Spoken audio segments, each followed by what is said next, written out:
已经关起的环球2档外新竹市立棒球场，目前确定讲未赴今年4月中1开赛。立法院国民党团今仔嘛开记者会，质疑讲2022年的10月，监察院就已经立案调查这案咯，到达阁无结果。因批评讲，监察院、廉政署各有检调，拢会拍假球。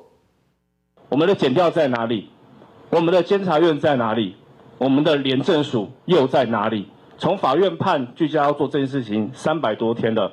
目前一个报告都没有，那在这边当然希望呼吁我们的台湾省结构技师工会，不要畏惧任何的压力，不要畏惧来自于厂商的胁迫，希望他们能够出示紧速的出示专业又负责任的报告，来给我们新竹市民一个真相。